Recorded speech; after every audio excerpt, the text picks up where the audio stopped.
शरणं हरे शरणं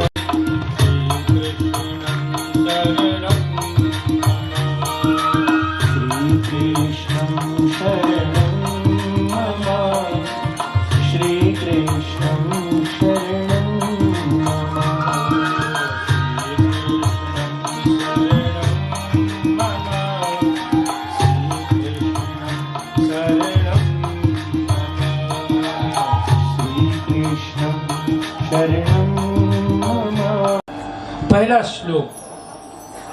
इन 4 श्लोकों को जो समझ लिया समझो 7 दिन की कथा समझ लिया। पूरी भागवत समझनी है तो ये 4 श्लोक समझ लो,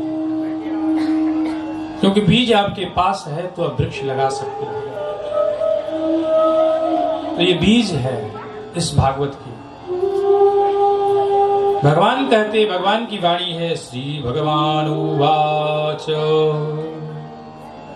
अहमेवाशमेवाग्रे नान्यद यत् सद सत् परम पश्चादहं यदेतञ्च यो वसिष्येत सोऽस्म्यहम्। जब कुछ भी नहीं था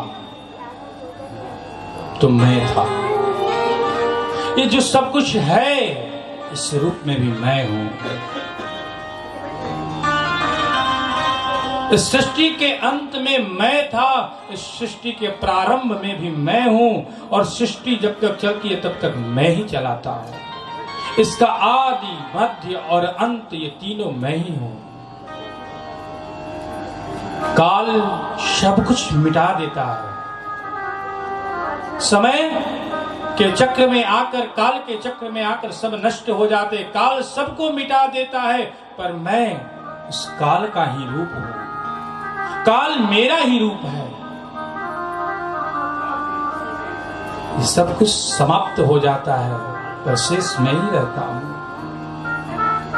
आपने बोली महाभारत की बीबी चौपड़ा वाली, वो पीछे से स्क्रीन पे एक बच्चा था, मैं समय हूं। पीछे से आवाज आता, मैं समय हूं, मैं काल हूं। तो सब कुछ नष्ट हो जाता है, पर शेष जो बच जाता है वो मेरा ही रूप है। इस सृष्टि को मैं बनाता हूं, मैं चलाता हूं। इस सृष्टि का आदि मध्य और अंत का कारण फल, कारण रूप मैं ही हूं। पश्चाद हम यदेतंचा यो वशिष्येत, यो शेष अविष्यत, यो वशिष्येत सोऽस्म्यहम्, वो मुझे ही समझो, मेरा ही रूप है। हे ब्रह्मा, इसलिए संसार में जो कुछ है तो मेरे ही रूप में है। मैं ही इस संसार के रूप में बनता हूं, मैं ही संसार को चलाता हूं, पर मैं ही अपने ही इच्छा से संसार को नष्ट कर देता हूं। भगवान इस संसार को बनाते हैं, चलाते हैं, और फिर अपनी इच्छा से भगवान इस पूरे संसार को अपने उदर में समेट लेते हैं। जैसे माता बच्चे को पैदा करती है, दिन भर खूब उसको सजाती है, खिलाती है, डुलाती है, लोरी सुनाती है, गाना गाती है।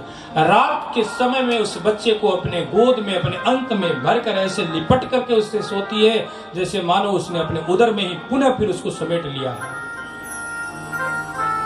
ऐसे ही संसार भगवान बनाते हैं, स्वयं प्रकट करते हैं, उसके साथ खेलते हैं, और फिर रात होने के समय, सृष्टि के अंत के समय में इस पूरे संसार को अपने उदर में समेट लेते हैं। जैसे माता अपने संतान को समेट के सुला लेती है, वैसे इस संसार को भगवान अपने उदर में समेट लेते हैं।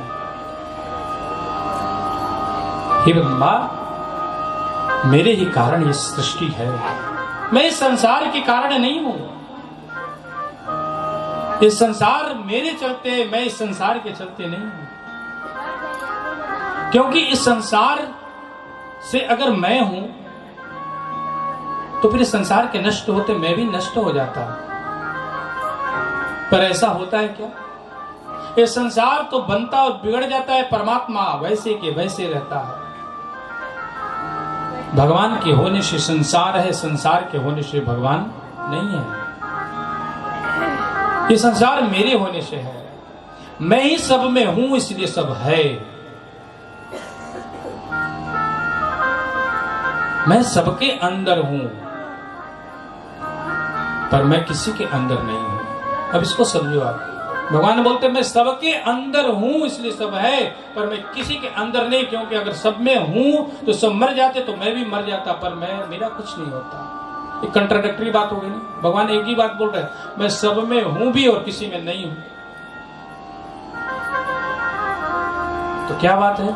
भगवान कहते हैं कि देखो मैं सबके अंदर रहते हुए भी सबसे बाहर भी होता हूं, अंतर बरहिर अवस्थित,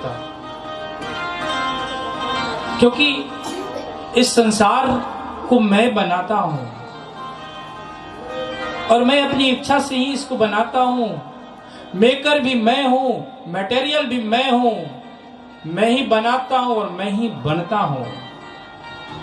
बनाने के लिए भी कुछ नहीं होता, क्योंकि सृष्टि के समाप्त सब समाप्त हो जाता है, तब स्वयं मैं ही अपनी इच्छा से संसार के को बनाने के लिए जो तत्व है अपने मूल तत्व से उसको प्रकट करता हूं। पंच महाभूतों के रूप में प्रकट करके फिर संसार की रचना करता हूं और फिर संसार का पालन पोषण करके अपने अंदर समेट लेता हूं।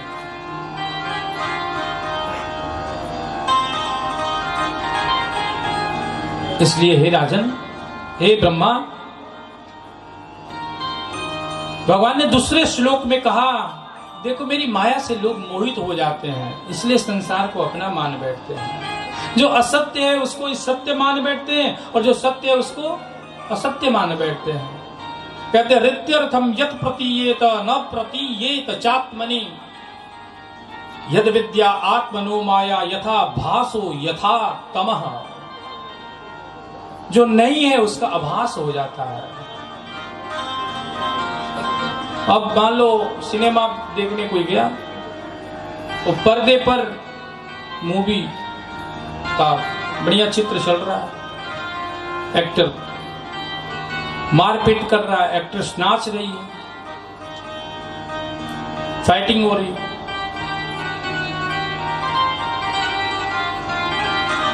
आग लग गया, पानी पड़ने लगा, बाढ़ आ गई, तो क्या उस हॉल में बैठे हुए लोग उस बाढ़ में डूब जाते हैं या आग लगने से जल जाते हैं, या फिर उस हॉल में बैठे हुए लोगों के ऊपर वो जो फाइटिंग होती है उसका असर होता है? ऐसा कुछ नहीं होता। ऐसा पर्दे पे होता है। ये माया ही वो पर्दा है, उसके ऊपर ये जो किरणें आती है जो उस पर्दा को आर पार करके भेद के निकल जाती है और फिर पीछे से उसका प्रतिबिंब खड़ा हो जाता है, जिसको हम सब अपना जिसको देख करके कुछ देर के लिए उसी को अपना संसार मान बैठते, उसी को सत्य मान बैठते, और फिर कोई तो उसको देखते देखते रोने भी लगता है, आंखें भर जाती, गीला हो जाता, अब इतना रोने लगता है, एक्टर मर गया क्या करें। अरे फालतू के इंसान, वो उस मूवी में मरा है, कुछ देर के बाद फिर वो खड़ा हो जाएगा, नाचने लगेगा। वास्तव में जाकर देखो तो मलाई मार रहा है, नोट छाप रहा है, कई सौ करोड़ों का बिजनेस कर रहा है, वो मरता नहीं, वो तो इस मूवी में है, एक्टिंग करने आया था। वैसा ही संसार है।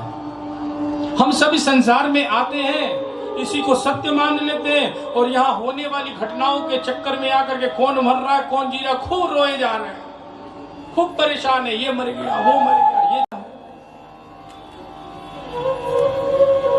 ये मोह ही तो दुख का कारण है। वास्तव में दुख का कारण ये मोह है, और जो सत्य है उसे कोई नहीं जानता। सत्य क्या है?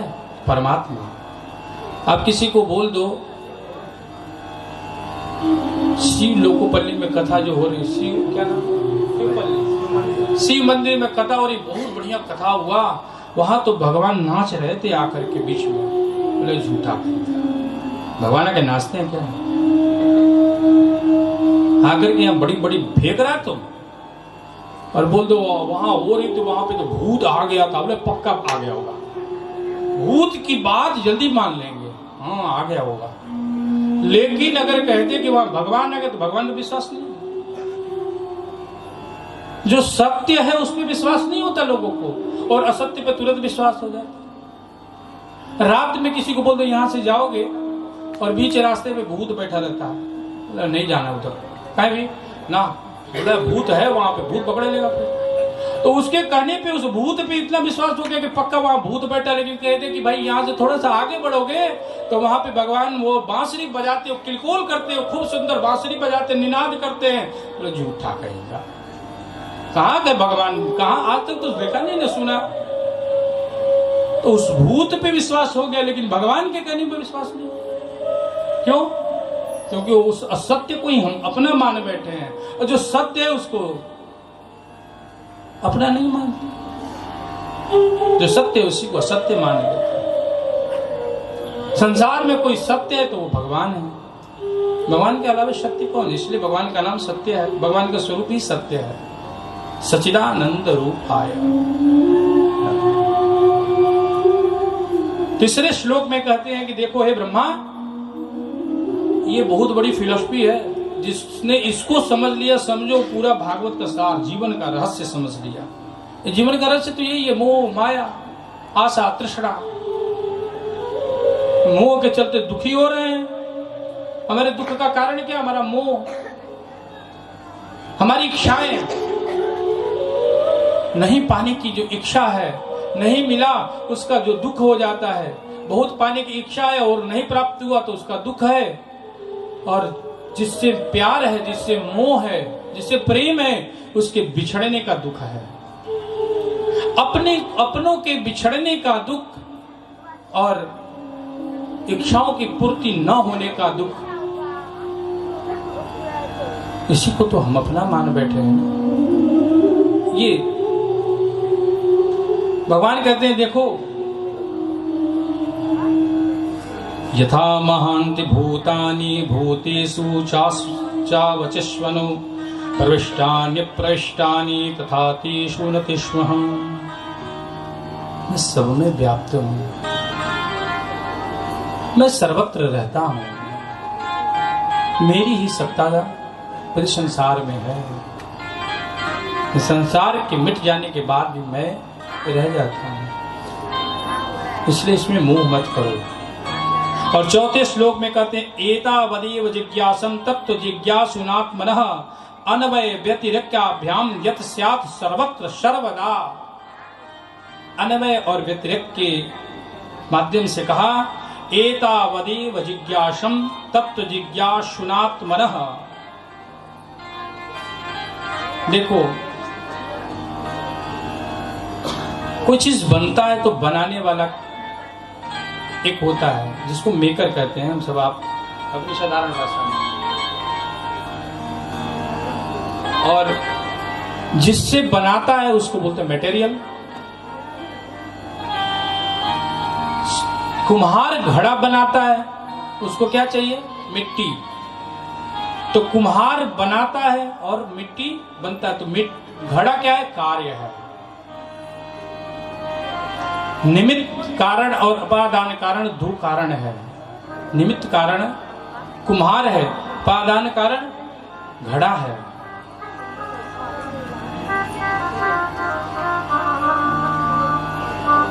परंतु मेरे साथ ऐसा नहीं होता। मैं स्वयं ही बनता भी हूं और स्वयं ही बनाता भी हूं। मुझे बनाने के लिए किसी वस्तु की आवश्यकता नहीं है, मैं स्वयं ही वस्तु के रूप में बन जाता हूं। ये नदियां, ये झील, ये पर्वत, ये संसार, ये पक्षी, ये पशु, ये मनुष्य, और जो कुछ आप देख रहे हो चराचर में, वो सब कुछ मेरा ही रूप है। इसलिए महाराष्ट्र के एक भक्त हुए, विट्ठल के यहाँ नामदेव सर्वत्र भगवान की ही सत्ता समझते थे। मरने से पूर्व उन्होंने कह दिया कि मेरी समाधि तो वहीं लगा देना, विट्ठल के चरणों में, नीचे वाले सीढ़ी पे। अगर आप लोगों ने कोई गया हो, आप लोगों में से कोई पंढरपुर तो वहां देखिए जाके, वो विठल नाथ के सीढ़ी के नीचे में नामदेव की समाधि है। नामदेव ने कहा, जाते समय विठल का दर्शन करने, मेरे विठला का दर्शन करने कोई जाए और मेरे ऊपर से जब जाए और उसका चरण मेरे ऊपर पड़ जाए, उसकी चरण धूलि मेरे ऊपर पड़ जाए तो मैं धन्य हो जाऊंगा। वो नामदेव कैसे हैं? सर्वत्र ईश्वर को ही जानते थे। सर्वत्र जिस सब में ईश्वर की ही सत्ता है, सब में ईश्वर ही है। एक बार बढ़िया रोटी फलका बना रहे थे और एक कुत्ता दौड़ते हुए आया, फलका लेकर के मुंह में दबाकर भागने लगा, पीछे से घी का बाटी लेकर के दौड़े। अरे महाराज, भगवान ऐसे क्यों खाली खाली खाए जा रहे हो? सूखा सूखा रूखा रूखा फलका, ये लोग घी चपोड़ के खाओ। भगवान उसी समय उस कुत्ते से खड़ा हो गया, ला, क्योंकि उनको पता था कि सब जगह ईश्वर ही है। एक बार कोई उनके कुटिया में आग लगा दिया, धू धू करके कुटिया जल गया, सारा सामान जल गया। बाहर कुटिया के बैठ करके वो आसन पे माला लेकर के जब माला घुमा रहे थे, कोई बोला, अरे पागल इंसान, तेरी पूरी कुटिया जल रही है, तुम यहाँ बैठा हुआ है, तू कुछ करता नहीं। पीछे घूम के देखा तो कुटिया जल रही थी। बोले अच्छा हुआ, सब कुछ चला गया। अग्निदेव भगवान प्रकट हो गए। जय हो अग्नि भगवान की जय हो। ये अग्नि भगवान है। आज भगवान अग्नि का रूप धारण करके आए हैं। नामदेव कहते आज भगवान की देखो एक क्या लीला है, आज आग का रूप धारण कर लिए। अरे वो ये आसन भी रह गया मेरे पास, ये आसन भी इनको समर्पण, वो आसन भी उठा के उनको फेंक दिया अग्नि में, ये भी आप ले लो, ये वस्त्र भी आप ले लो। सारे वस्त्रों को डाल दिया, आसन को डाल दिया। बोला मेरा जो कुछ है समर्पण है। खुद को डालने के लिए जब तैयार हुए तो लोग पकड़ कर उनको खींच के ले, पागल है क्या? आग में कोई कूदता है क्या? बोले वो आग नहीं, भगवान है। ऐसा उनका प्रेम। ऐसे वो भक्त सर्वत्र ईश्वर को ही जानने वाले।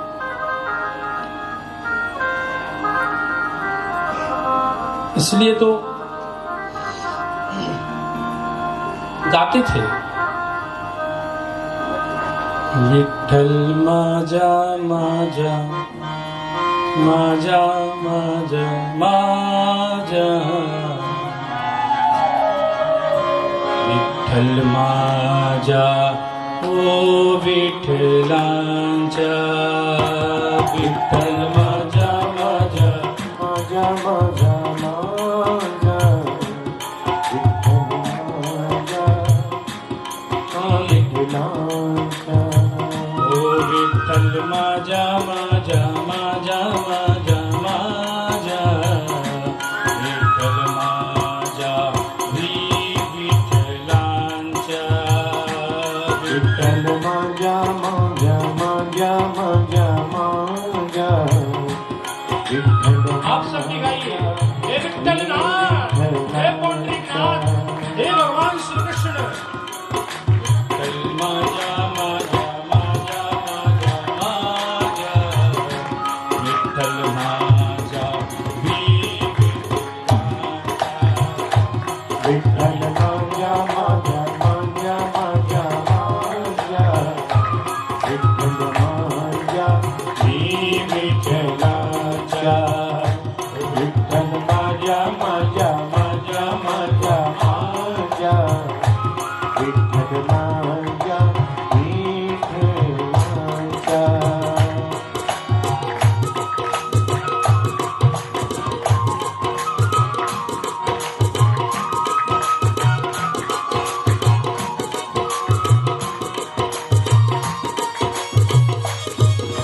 विठ्ठल माजा का मतलब विठ्ठल मेरा है, माजा मतलब माजा नहीं। वो तुमसे महाराज जी बोल रहे विठ्ठल माजा आए, विठ्ठल आके माजा। विठ्ठल माजा मतलब विठ्ठल मेरा, विठ्ठल माजा माजा माजा, विठ्ठल मेरा है मेरा है मेरा है और मैं विठ्ठल का हूँ।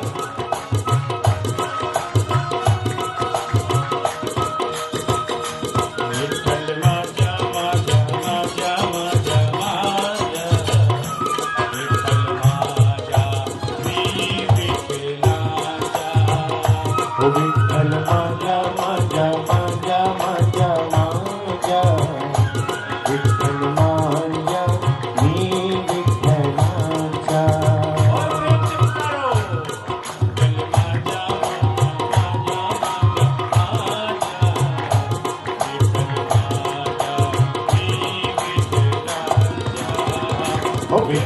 मांजा मांजा मांजा मांजा मांजा विठ्ठल मांजा मी विठ्ठलांचा ओ राधे राधे राधे राधे राधे बोलो राधे राधे राधे राधे राधे राधे राधे राधे बोलो राधे राधे राधे राधे राधे बोलो ओ राधे राधे राधे राधे राधे बोलो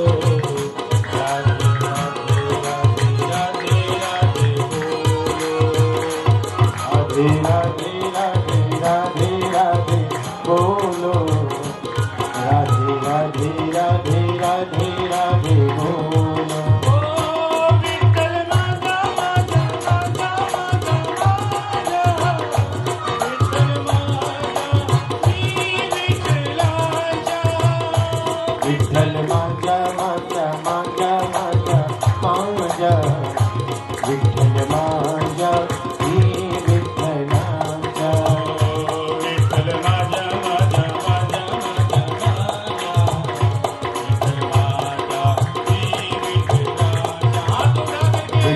मांजा मांजा मांजा मांजा विठ्ठल मांजा मी विठ्ठलांचा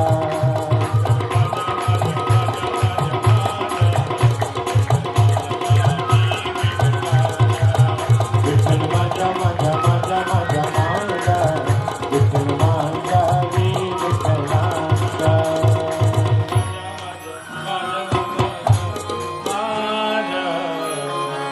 विठ्ठल माझा विठ्ठलांचा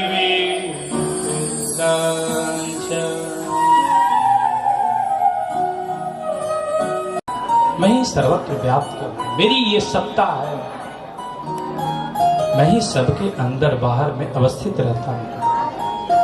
ब्रह्मा जी को चतुश्लोकी भागवत प्रदान करी और ब्रह्मा जी ने इस चतुश्लोकी भागवत को सुनने के बाद उनके अंदर जो ज्ञान आया उस ज्ञान से विज्ञान बढ़ा और फिर ब्रह्मा जी ने सृष्टि प्रारंभ करी।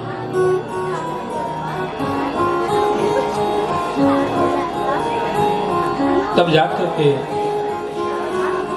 सृष्टि का विस्तार किया ब्रह्मा जी ने। सुखदेव जी कहते हैं, हे राजन, ब्रह्मा जी ने कई प्रकार की सृष्टियां बनाई, मानसिक सृष्टि बनाई और भी 10 प्रकार की अलग अलग सृष्टि बनाई। तब जाकर के ब्रह्मा जी का मन प्रसन्न नहीं हुआ। भगवान आकर बोले, तुम मानवीय सृष्टि बनाओ।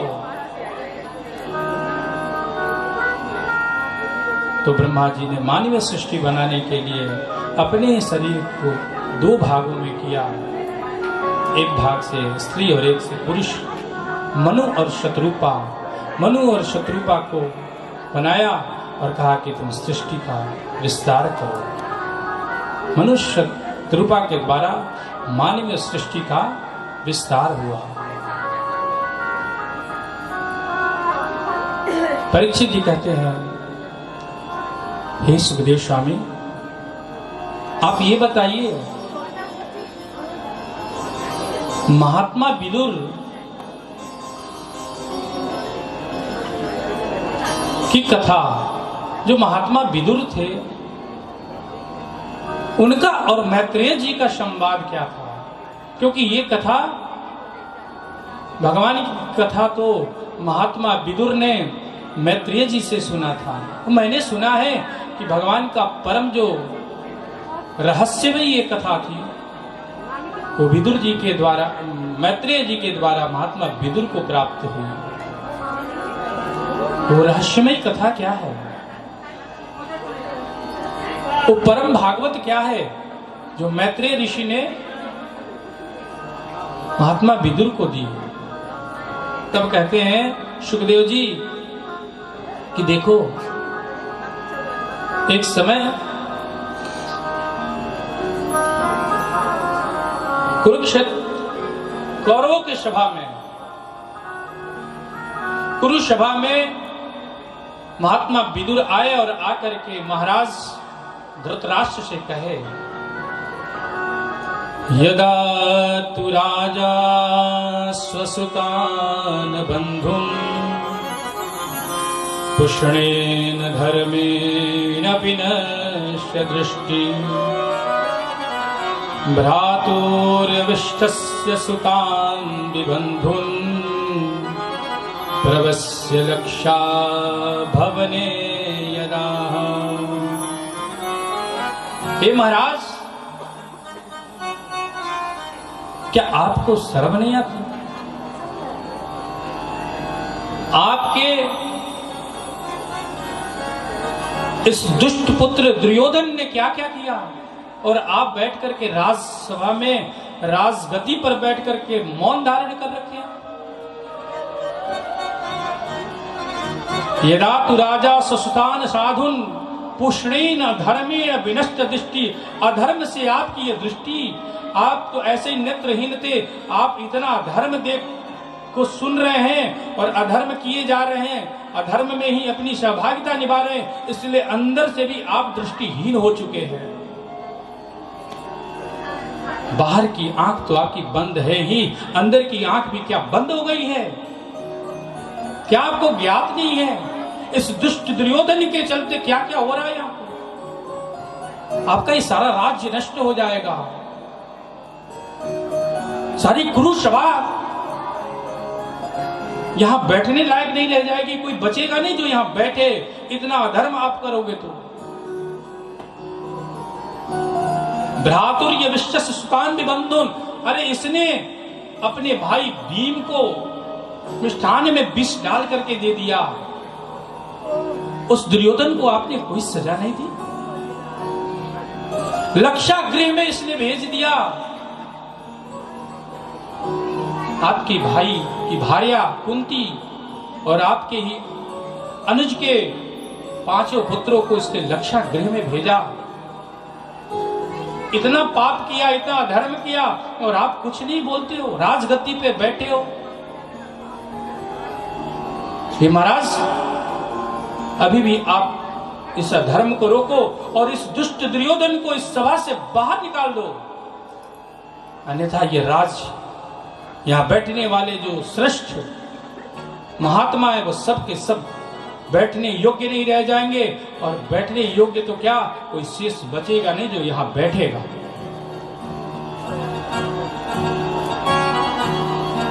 उसी समय दुर्योधन खड़ा हुआ और बोला, अगर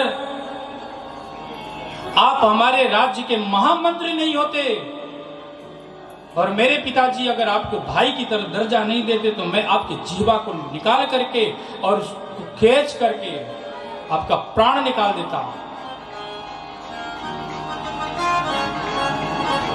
इतना बोलना ही था कि महात्मा विदुर ने अपने धनुष, अपने बाण, अपने तरकस वहीं रखे और कह के वहां से चले गए। अब यहां कुछ भी अच्छा होने वाला नहीं है, क्योंकि इसकी इतना बोलने पर भी महाराज मौन है। जिस राज्य का राजा चुप रहे, अधर्म होते हुए देखता रहे, सुनता रहे और कुछ न बोले, समझो वो राज्य नष्ट ही हो जाएगा।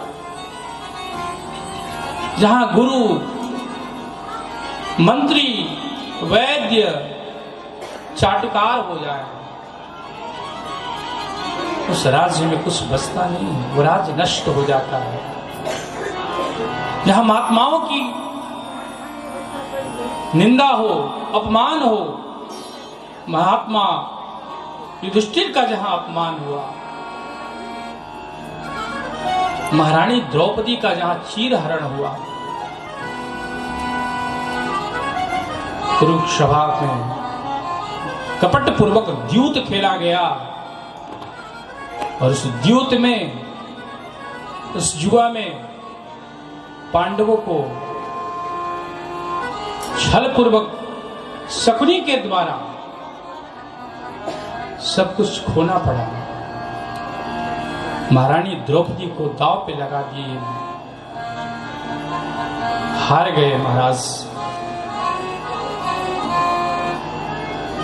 युधिष्ठिर तब जाकर के दुर्योधन ने अपने भाई दुशासन को कहा, जाओ और द्रौपदी को पकड़ के सभा में लेके आओ।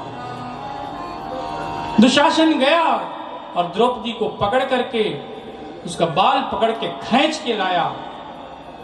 महारानी द्रौपदी कहती रह गई, चिल्लाती रह गई।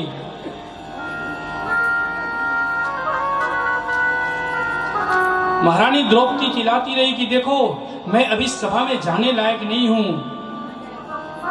मैं अभी रजस्वला हूं। इस समय में मैं अपने से श्रेष्ठ को अपना मुख नहीं दिखा सकती। जो मेरे से बड़े हैं उनको मैं अपना मुख नहीं दिखा सकती, मुझे वहां मत ले जाओ। परंतु दुशासन अपने भाई दुर्योधन का कहा कैसे छोड़ दे।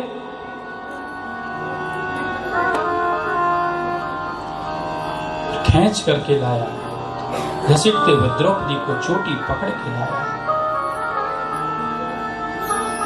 लाया वहां पे सभा में, और ला करके भाई के कहने पर द्रौपदी के वस्त्र को खींचने लगा। दुर्योधन ने अपनी जंघा दिखा के कहे कि इसको निवस्त्र कर दो और मेरे जंघा पे बिठा दो। पूरा पुरुष सभा वहां मौन था, कोई बोलने वाला नहीं। क्या भीष्म बोल नहीं सकते? भीष्म को यह सामर्थ्य नहीं था? अरे अगर भीष्म रोक देते तो उस कुरु सभा में कोई ऐसा नहीं था, कोई ऐसा वीर नहीं था जो भीष्म का प्रतिकार करता। भीष्म का यही मौन भीष्म को उस बाण की सैया पर लेटा दिया था। जहां बोलना चाहिए वहां मौन रहोगे तो फिर सजा तो मिलेगी ही, और जहां नहीं बोलना चाहिए वहां बोल जाओगे तो युद्ध होगा, कलह होगा। जहां नहीं बोलना है वहां बोलना द्रौपदी के लिए महंगा पड़ गया। दुर्योधन जब गया था इंद्रप्रस्थ में तो जल को स्थल समझ लिया, स्थल को जल समझ लिया, और ये देख करके ही जल में स्थल का भान समझ करके वो गिर गया जल में। और देख करके महारानी द्रौपदी हंस पड़ी और बोली, अंधे को अंधा ही होता है। जहां नहीं बोलना चाहिए वहां बोल गई, इसलिए युद्ध हो गया, और जहां बोलना चाहिए वहां नहीं बोले, इसलिए बाणों की सैया मिली।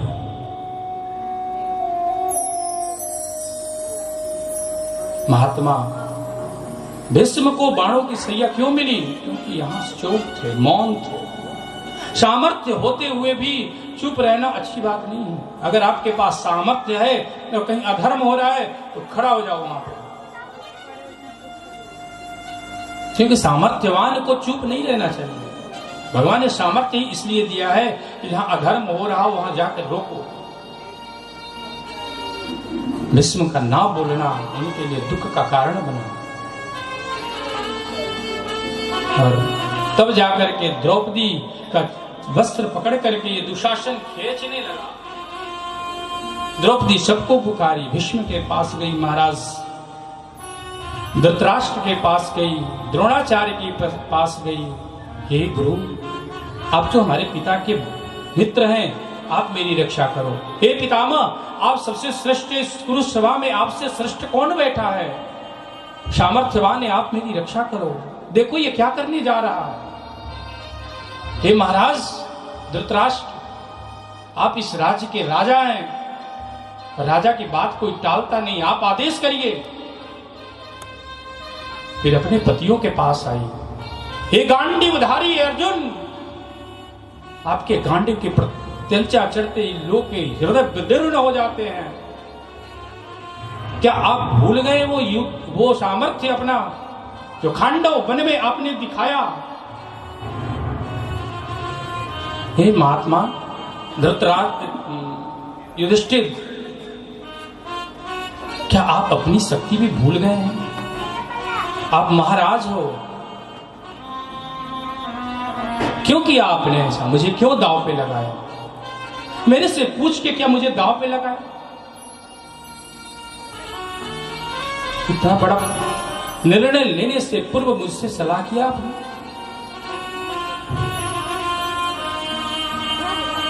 महाराज युधिष्ठिर निरुत्तर हो गए, क्या बोले? कोई नहीं, जब अवलंब रहा तो दोनों हाथ को उठा करके त्राहिमाम त्राहिमाम त्राहिमाम, श्री कृष्ण शरणम ममा, श्री कृष्णम शरणम ममा। ऐसा हाथ उठाया और उठा करके और भगवान को पुकारने लगी, हे श्री कृष्ण श्री कृष्ण श्री कृष्ण। और उस समय दुशासन द्रौपदी के वस्त्रों को पकड़ के खींचना प्रारंभ किया और द्रौपदी पुकार के कहती है,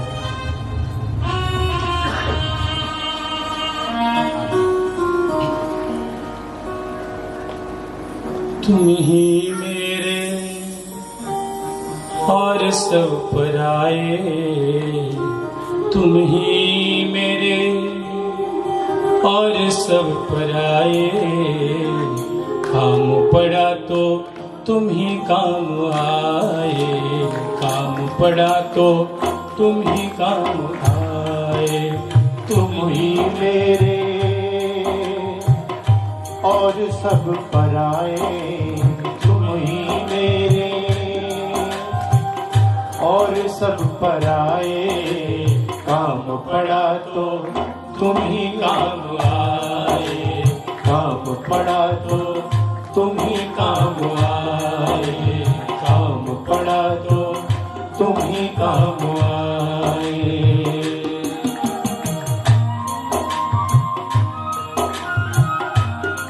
हे नाथ, आपसे आपके अलावा कोई मेरा अपना नहीं है, सब कोई पराया है, कोई मेरी रक्षा करने वाला नहीं है। आप ही आओ और मुझे बचाओ, मेरी लाज रखो हे गिरधारी, हे मुरली वाले, हे श्याम सुंदर, मेरी लाज बचाओ। मैं अबला, आज मेरे पास कोई नहीं है, ये सब के सब मेरे से मुख मोड़ चुके हैं। अब आपके हाथ मेरी लाज है, ये लाज अब आप ही बचा सकते हो।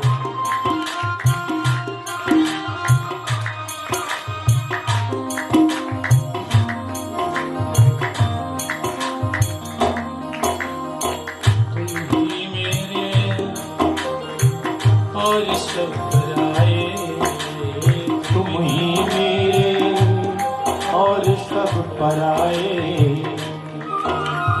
तुम ही मेरे और सब पराए, तुम ही मेरे और सब पराए, काम पड़ा तो तुम ही काम आए, काम पड़ा तो तुम ही काम आए, काम पड़ा तो तुम ही काम आए, काम पड़ा तो तुम ही काम आए। अच्छा हुआ जो बुरा वक्त आया, अच्छा हुआ तो बुरा वक्त आया, अपने पराए को मैं जान पाया, अपने पराए को मैं जान पाया। झूठा भरम जो वो झूठा भरम जो शरण तेरी आए, झूठा भरम जो शरण तेरी आए, काम पड़ा तो तुम ही काम आए, काम पड़ा तो तुम ही काम आए, काम पड़ा तो तुम ही काम आए, काम पड़ा तो तुम ही काम आए।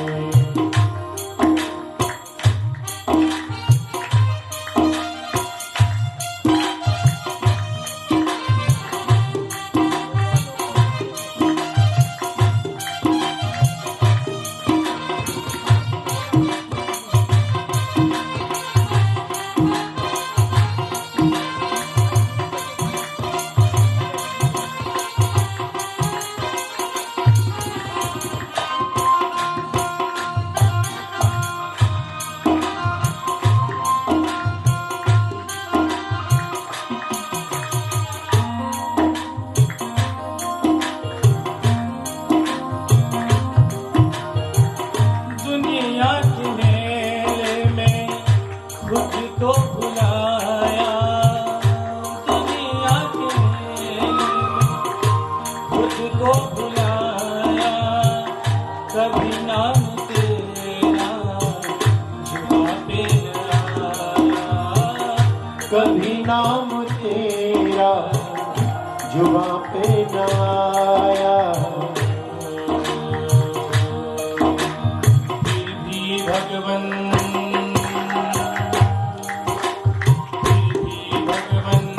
दौड़ करके आए, फिर भी भगवन दौड़ करके आए। काम पड़ा तो तुम्ही काम आए, काम पड़ा तो तुम ही काम आए। काम पड़ा तो तुम्ही काम आए, काम पड़ा तो तुम ही काम आए। तुम ही मेरे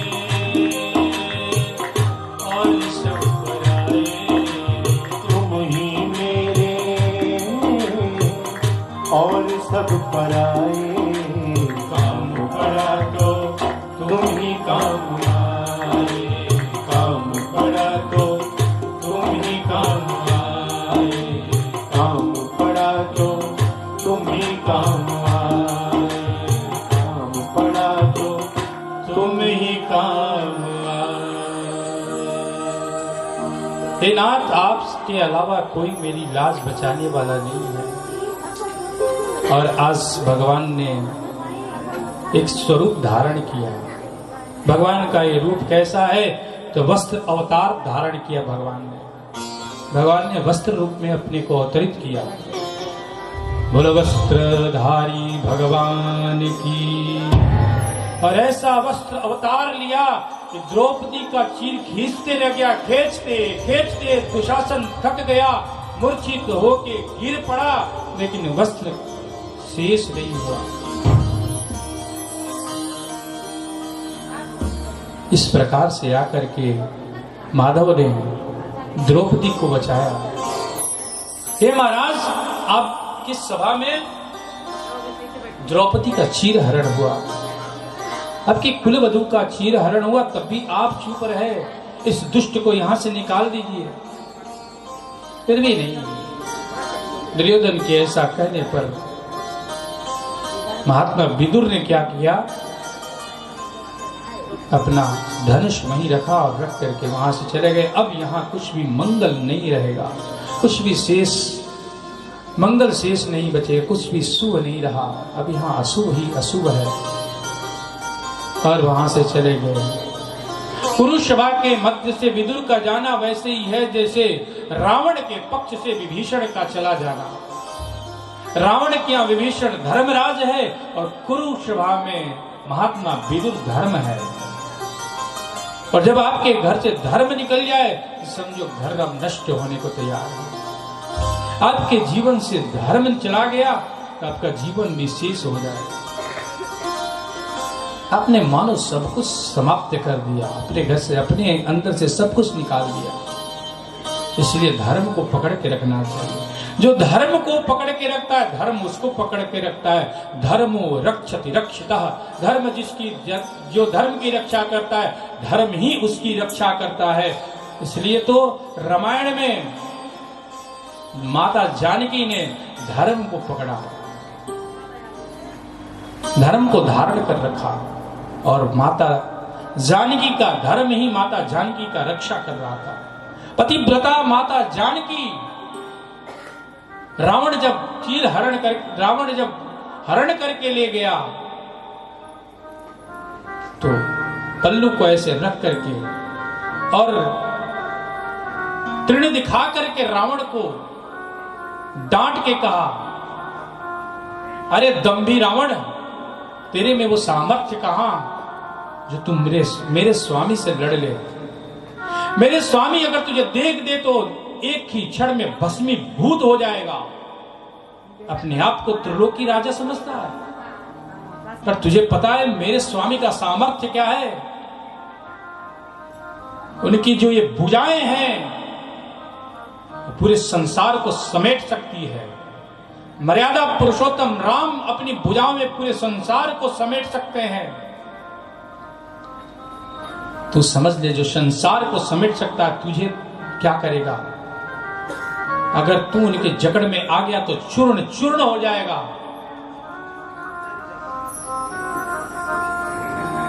और माता जानकी ने किसको पकड़ के रखा? धर्म को। वो पल्लू लगा के रखा, पतिव्रता है।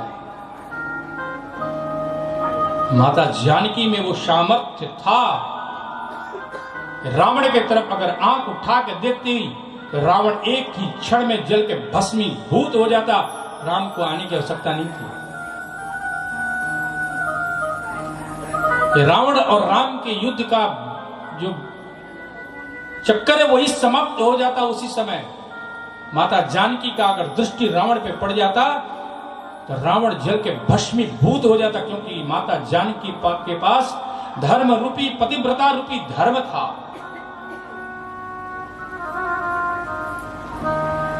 ये धर्म ही हमारी रक्षा करता है।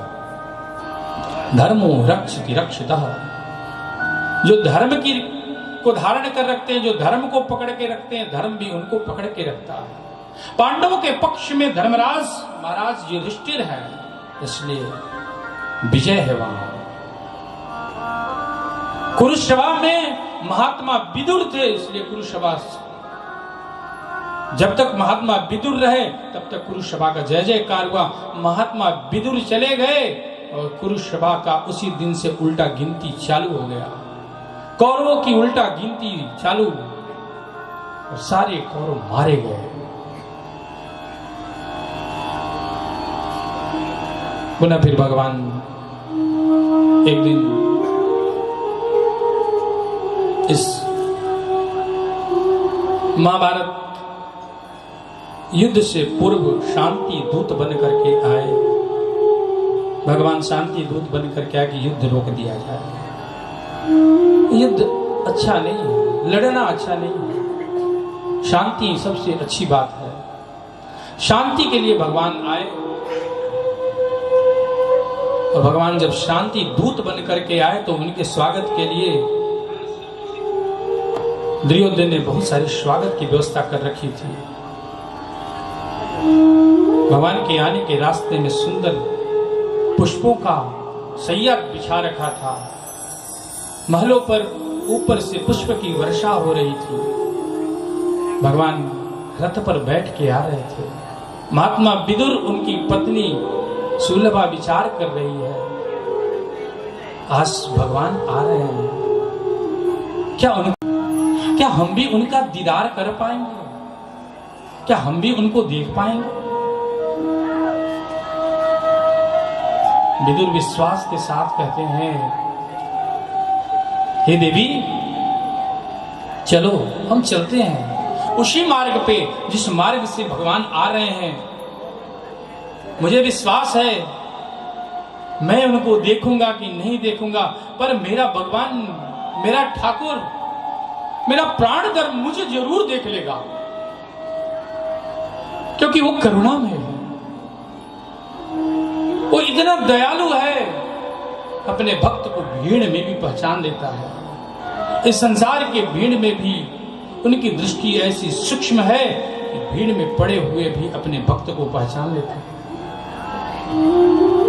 आर्त भाव से पति पत्नी दोनों आए, रथ आगे की तरफ आया, पुष्पों की वर्षा हो रही थी, स्वागत गान हो रहा था, स्वस्ति वाचन हो रहा था। आनो भद्रा कृतवो स्वस्ति न इंद्रो बृहस्रवाः। और भगवान का रथ आ रहा था। सबकी दृष्टि भगवान पे थी और भगवान की दृष्टि ढूंढ रही थी विदुर कहां है। ये भक्त का लक्षण है।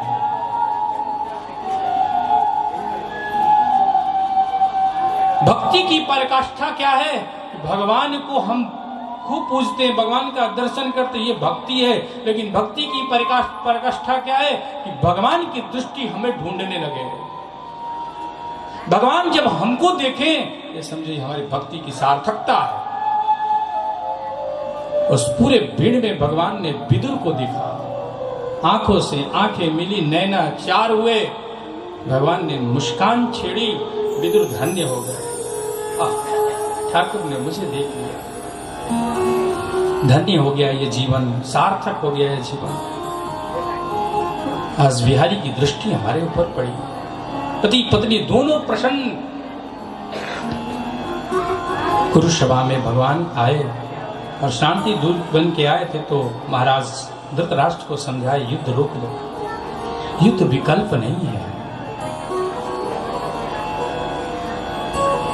दोनों तो भाई ही हैं, आपस में लड़ेंगे और वो दोनों आपके ही हैं। हे महाराज, वो आपके अनुज पुत्र भी तो आपके ही पुत्र हैं और ये आपका भी, ये पुत्र भी आपका पुत्र है। दो पुत्रों को आपस में क्यों लड़ने दिया जाए, युद्ध रोक दिया जाए,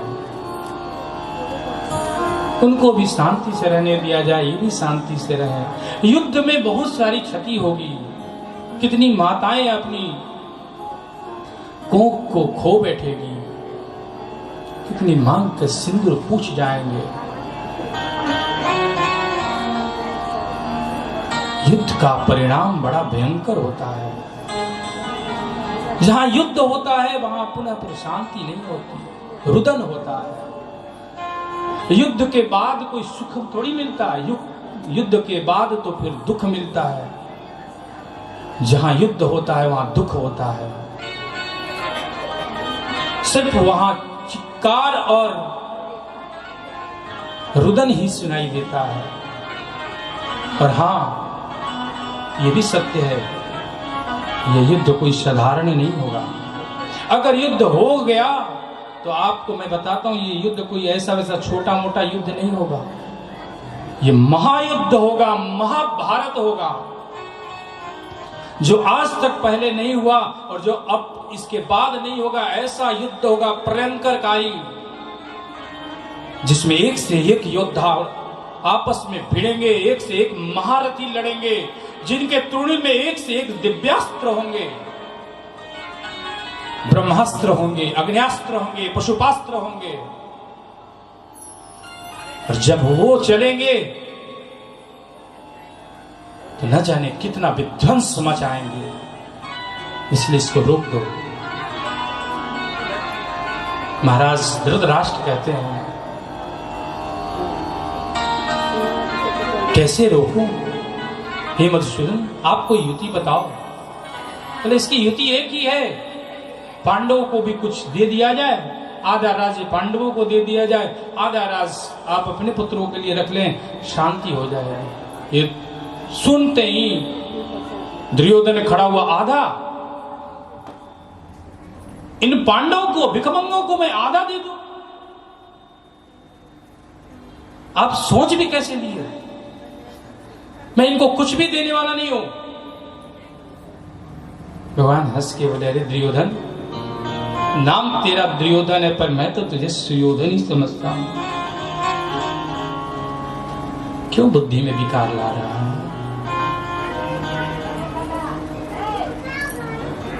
तू भी इस कुरुसभा में ही बैठता है, तू भी कौरव है, पांडव भी वास्तव में तो कौरव ही हैं, परंतु उनको तुमने अलग मान लिया, इसलिए वो पांडव के पुत्र पांडव कहलाए और तुम कौरव कहलाए। वास्तव में तुम दोनों तो एक ही हो। उधर भी महात्मा,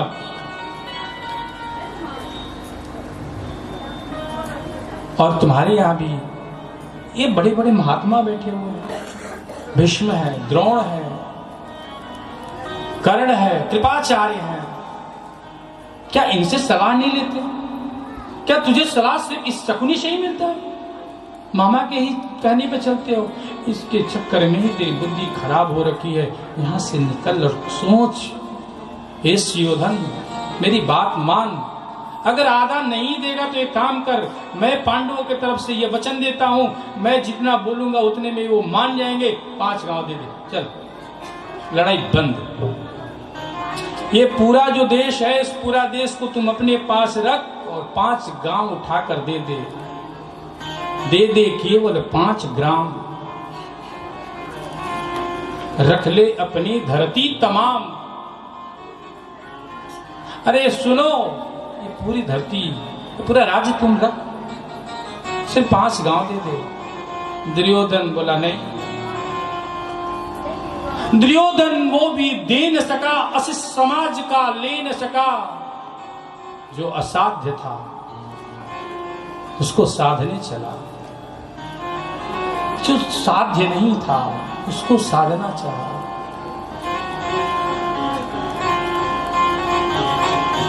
हरि को फिर बांधने चला। बोला सुई के नख के बराबर भी नहीं दूंगा।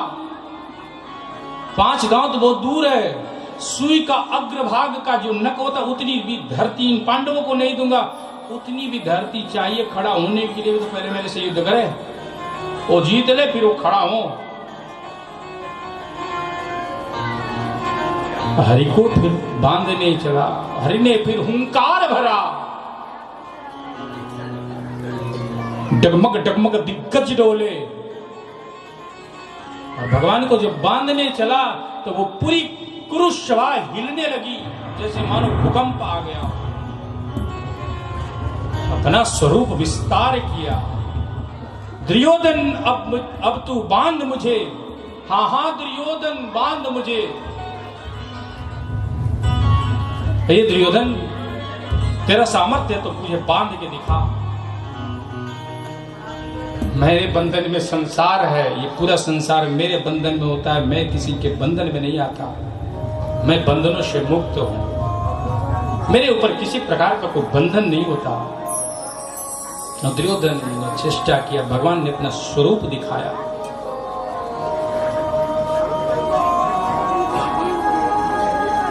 ये हमारे हिंदी के बहुत बड़े कवि हुए रामधारी श्री दिनकर, उनकी रचना है, उसके ये भाव है। वैसे भागवत जी में तो इस भाव को नहीं कहा गया, लेकिन ये हमारे यहाँ के एक से कवि हुए जो वीर भाव को प्रदर्शित करते थे। हाँ हाँ दुर्योधन बांध मुझे, अरे मुझे बांधने चला।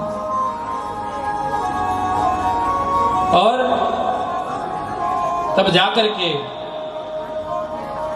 पुनः जब दुर्योधन भगवान के उस विराट स्वरूप को देख नहीं पाया, उस विराट स्वरूप के तेज से उसकी आंखें मानो ढक गई, पूरी कुरुसभा की आंखें ढक गई। 2 लोग महात्मा भीष्म और द्रोण तथा साथ में विदुर भी उस सभा में उस समय आए हुए थे। इन्होंने दर्शन किया भगवान के स्वरूप का। दुर्योधन बोला, जब भगवान ने अपने स्वरूप को समेटा तो बोला, अरे माधव आप तो ऐसे ही, दुनिया आपसे डरती है, छोड़िए इस सब चक्कर में, हम सब का जो है वो भाई भाई का हम लोग सलट लेंगे। आप ये काम करिए, चलिए भोजन करिए, भोजन का समय हो गया, भोजन कर लेते हैं। हम भाइयों के बीच की बात है, आप क्यों उग्र हो रहे हैं? भगवान बोले उग्र होने की कोई बात ही नहीं। और हाँ, भोजन की बात तो यह है कि भोजन तो तभी किया जाता है जब भूख लगा हो। भोजन कब करता आदमी? या तो भूख लगा हो, या सामने वाला ऐसा हो जाए तो खिला के ही मानेगा। भूख नहीं भी आपकी लगी हो, इतना आपको फोर्स करने लगे, खा लो महाराज खा लो, एकदम पीछे ही पड़ जाए तो इतना प्रेम इसके है तो इसके प्रेम के लिए तो कुछ तो कुछ खा ही लो। उस प्रेम में तो डायबिटीज वाले मिठाई भी खा लेते हैं, और भले वो 300 पहुंचा, वो क्या पता, सामने वाले खिलाने वाले को क्या पता कि 300 पहुंचा महाराज जी का। वो तो महाराज जी को बढ़िया खिलाना चाहता भी, उनका 300 पहुंचे या 350 पहुंचे, दवा पे दवा खाएं या कुछ भी करें, बस उसको तो मिठाई खिलाना है। मिठाई नहीं खाए तो मानो कुछ नहीं खाए। 56 प्रकार बना रखे हैं आपके लिए, चलिए वहां झिमिए। और हाँ, उन गोपियों के साथ आपने रास रचाया ना, आपके लिए दिव्य अप्सराओं को मैंने बुला रखा है, उनका नृत्य देखिए। भगवान बोले देखो, न तो मुझे भूख लगा है और न तेरे अंदर मेरे लिए प्रेम है, न तो तुम मुझसे प्रेम करता है और न मुझे अंदर से भूखा है। भूख है, न मुझे भूख है, न तेरे अंदर प्रेम है, इसलिए भोजन तो आज मैं विदुर के यहाँ करूंगा, क्योंकि पहले ही विदुर जी ने मुझे निमंत्रण दे रखा है। अब ये सोचा, अब विदुर जी ये बात सुनी और वहां से सीधे खसक लिए, बोले अब तो ये मेरे यहाँ भोजन करेंगे, और मैंने निमंत्रण तो दी नहीं थी, इसलिए व्यवस्था नहीं की, तब जल्दी चल के व्यवस्था करनी हो, व्यवस्था करने गए भाग के, और भगवान बोले देख दुर्योधन भोजन में विदुर के यहाँ ही करेंगे, और चले गए भगवान से वहां से। महात्मा विदुर के दरवाजे पे पहुंचे, विदुर जी दौड़े दौड़े पहले ही आकर के पत्नी सुलभा को बोले देखो भगवान आ रहे हैं, आज हमारे यहाँ भोजन करेंगे, उन्होंने इस कुरु सभा में ही घोषणा कर दी है, मैं विदुर के यहाँ जा रहा हूँ, वहीं भोजन करूंगा, निमंत्रण है मेरा। अरे हमारे घर में तो कोई व्यवस्था नहीं है, जल्दी से काम करो, घर को साफ सुथरा करो, मैं कुछ लाता हूँ भोजन का सामान, और ला करके जल्दी जल्दी से कुछ न कुछ बना करके तो खिलाना ही होगा, क्योंकि भगवान आ रहे हैं। जो दुनिया को खिलाता है आज वो मेरे यहाँ खाने आ रहा है, जो दुनिया का पेट भरता है उसका पेट भरने का अवसर मुझे मिला है, कोई कमी नहीं रहनी चाहिए, बढ़िया से घर को साफ करो, मैं अभी गया और सारी व्यवस्था करके लाता हूँ।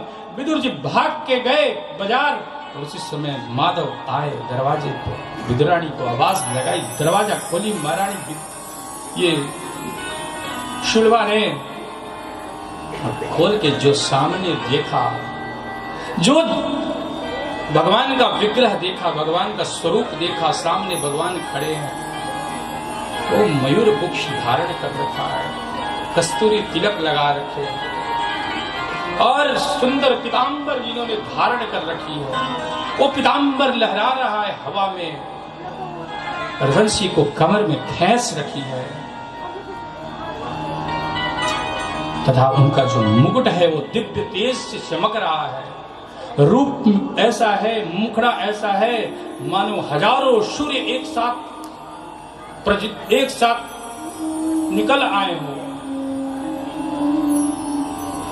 कर्णों में ऐसे कुंडल धारण कर रखे हैं, और उस कर्ण कुंडल का ऐसा ध्वनि है, झंकार है उसमें, मन हृदय में रस घोल दे,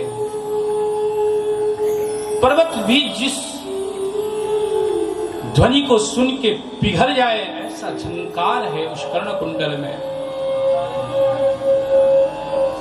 क्या सुंदर नासिका है, ऐसा सुंदर स्वरूप दे करके विदुरानी तो सोची बस सब कुछ भूल गई, जो पति जी ने कहा था, और हाथ पकड़ा और बोला जल्दी आओ अंदर बैठो, ले आई और देखी इधर उधर कोई जगह नहीं मिला बैठने को, बस एक पीड़ा था, घर में उल्टा करके दे दिया, लो बैठो। भगवान उसी उल्टा पीड़ा पे बैठ गए, बोले चाची भूख तो बड़ा जोर का लगा, और हाँ